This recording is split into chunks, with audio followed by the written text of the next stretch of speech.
Hello. तो आज हम शुरू करते हैं e commerce trade cycle. Presentation start करते हैं। ओके। तो आप ये डायग्राम देख सकते हो। ये डायग्राम में 7 स्टेप्स बताए गए हैं। तो जो लेफ्ट साइड में है, लेफ्ट साइड में आप स्टेप्स देख सकते हो। Search, negotiate, order, deliver, invoice, payment and after sales.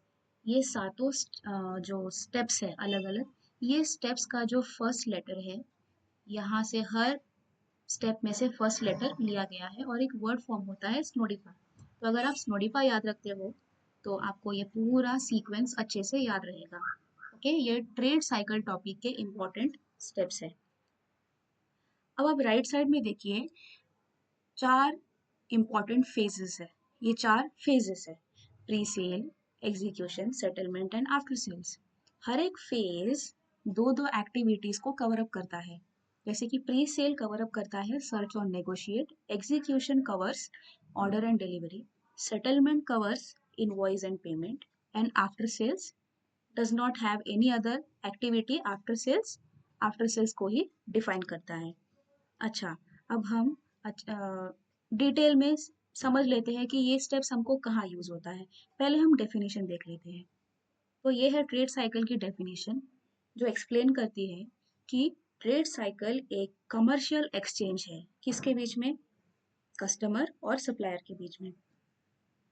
तो हम जो भी ऑनलाइन बाइंग सेलिंग ये सब एक्टिविटी होती है, तो ऑनलाइन जब हम लोग कुछ भी परचेज करते हैं तो उसमें अलग अलग स्टेप बाय स्टेप वो कंप्लीट होता है। तो ये जो ऑनलाइन शॉपिंग के ये जो स्टेप्स है, ये 7 स्टेप्स में ये ऐसे कंप्लीट होते हैं। तो डेफिनेशन क्या है? डेफिनेशन बोलता है a trade cycle is the series of exchanges between a customer and supplier that take place when commercial exchange is executed. Okay. तो ये क्या है? पहले तो ये सीरीज ऑफ एक्सचेंजेस है, यानी कि ये स्टेप बाय स्टेप होता है। फिर बाद में ये किसके बीच में होता है? कस्टमर और सप्लायर के बीच में। ओके। और ये क्या होता है? जब when commercial exchange is executed, commercially कुछ बाइंग और सेलिंग एक्टिविटी हो रही है, तो communication, exchange of documents and online payment, ये पूरे एक्टिविटी को एक टर्म में एक्सप्लेन किया है, that is commercial exchange. Okay.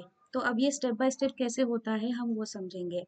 तो जब भी आपको कुछ भी सामान चाहिए होता है, आप ई कॉमर्स वेबसाइट में जाते हो और सर्च, पहले आप सामान को सर्च करते हो। फिर नेगोशिएट का स्टेप आता है। नेगोशिएशन मतलब ये नहीं जैसे हम लोग लोकल शॉप्स में करते हैं, हम प्राइस के लिए बार्गेनिंग करते हैं। ओके। हम बोलते हैं कि अगर ये इसका प्राइस इतना है तो हमको इतने इतने में हमको दे दो। ठीक है, अगर वो दुकान वाला 400 बोलता है तो हम बोलते हैं कि नहीं, ये 200 में दे दो या 150 में दे दो। फिर बाद में ऐसे दोनों तरफ से बार्गेनिंग होती है, हम भी बार्गेन करते हैं, शॉपकीपर भी बार्गेन करता है और एक फिक्स प्राइस पे पहुंचते हैं। तो उसको हम जनरली नेगोशिएशन बोलते हैं। बट यहाँ तो हम ऐसे किसी से नेगोशिएट नहीं कर सकते ऑनलाइन शॉपिंग में।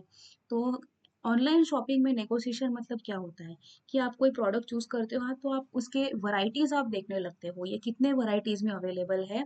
आप प्राइस कंपैरिजन भी करते हो, या दूसरी कंपनी सेम टाइप का कुछ प्रोडक्ट बना रही है तो आप वो भी देखते हो, उसका भी रिव्यू पढ़ते हो, और आप दूसरे वेबसाइट के साथ भी कंपेयर करके देखते हो। फिर आपको जो भी सूटेबल लगता है, जो भी अच्छा लगता है, आप वो परचेज करते हो।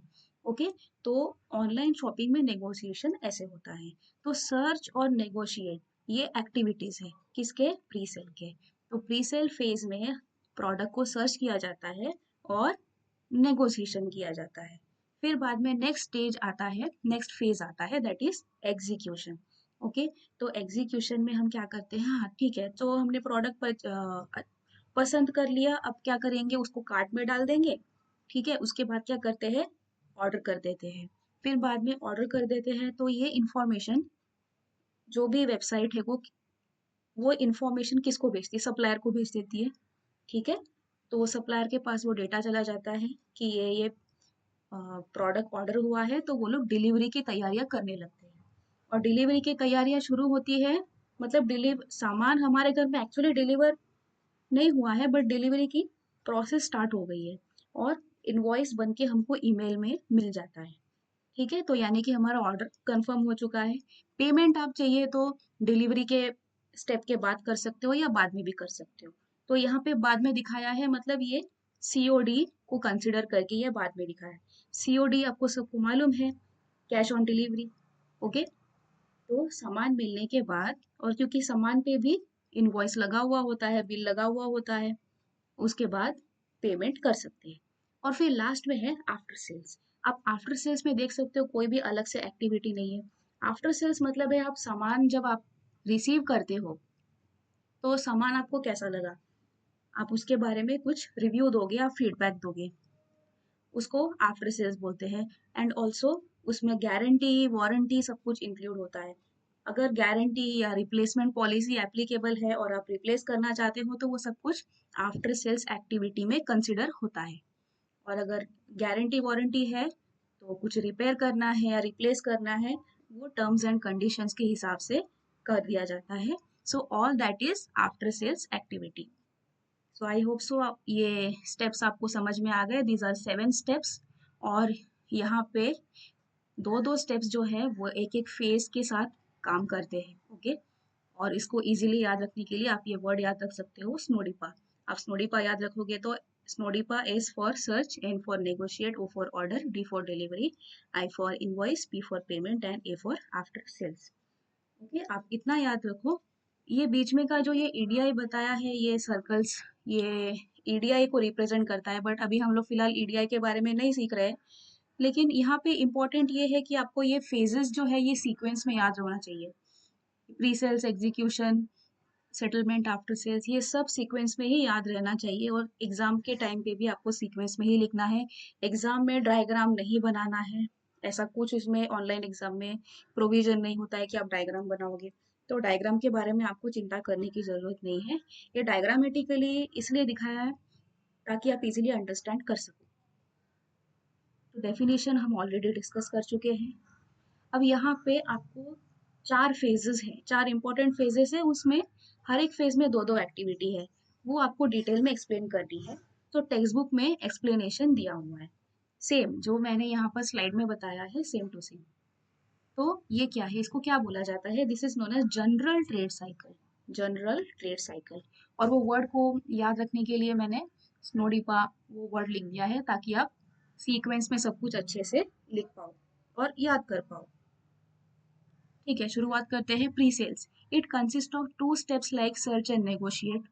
ठीक है, तो सबसे पहले आपको बताना है कि प्री सेल्स में क्या होता है। उसमें 2 स्टेप्स होते हैं, सर्च एंड नेगोशिएट। सर्च के बारे में आप लिखो, customer search for required product on website. Negotiate, a customer find a supplier who offers a good quality at cheaper price and then customer agrees the terms forwarded by supplier। Same. Okay, तो जैसा हमने discuss किया था कि customer choose करता है, बहुत सारी वैरायटी देखता है। ओके, बहुत सारा कंपैरिजन करता है, एनालिसिस करता है और फिर बाद में चूज करता है। तो ये इंफॉर्मेशन उसको कहाँ से मिली है, जितना सप्लायर ने वो एडवर्टाइजमेंट में दे रखा है। ओके, फिर बाद में सेकंड है execution. The phase consist of order and delivery. तो यहाँ पे अभी ऑर्डर में क्या लिखना पड़ेगा, customer sends an order for the selected product. Okay, तो उसको परचेज करना है तो वो ऑर्डर करेगा। Delivery, after processing the order the customer receives delivery of the product. Okay, तो यहाँ पे एक्सप्लेनेशन इस हिसाब से है कि आपको पेमेंट बाद में करना है, फॉर एग्जाम्पल। ओके, तो वो इमेजिन करके आप एक्सप्लेनेशन लिखना कि ऑर्डर के बाद आपको डिलीवरी मिल जाती है, you receive the delivery of the product. Then third phase settlement. It consist of invoice and payment. Invoice, customer will receive a bill for purchase product. तो कस्टमर को बिल दोनों तरीके से मिलता है, ईमेल से भी मिलता है और हार्ड कॉपी भी मिलता है जब पार्सल आता है उसके साथ, या पार्सल के ऊपर चिपकाया हुआ रहता है। देन पेमेंट, फिर after confirmation of the receive product customer will pay for the same. तो यहाँ पे आपको यही इमेजिन करते हुए लिखना है कि आप सीओडी कर रहे हो। ठीक है, तो पॉइंट लिखना आपके लिए बहुत ईजी हो जाएगा। आप देख सकते हो पॉइंट्स बहुत ईजी है। आफ्टर सेल्स, तो आफ्टर सेल्स में ऐसे कोई अलग से एक्टिविटीज नहीं है, बट उसमें वारंटी और आफ्टर सेल सर्विसेज एक्सप्लेन किया है। तो क्या बताया है, this phase consist of warranty and after sale services. तो warranty, in warranty period customer will get all maintenance services at free of cost और मिनिमम कॉस्ट।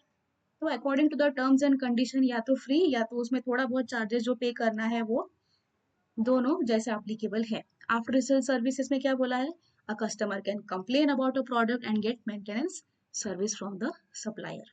ओके, तो यहाँ पे ये टॉपिक कंप्लीट हो जाती है। अगले वीडियो में हम नेक्स्ट टॉपिक के बारे में बात करेंगे। नेक्स्ट टॉपिक है modes of payment. Okay, so please stay tuned, और चैनल अगर सब्सक्राइब नहीं किया है तो प्लीज़ सब्सक्राइब कर लीजिए। वीडियो अच्छा लगा है तो ज़रूर लाइक करें, और अपने फ्रेंड्स के साथ शेयर करें, और अपने सजेशन ज़रूर मुझे कमेंट सेक्शन में बताएं। धन्यवाद आपका, बहुत बहुत धन्यवाद। Take care everyone.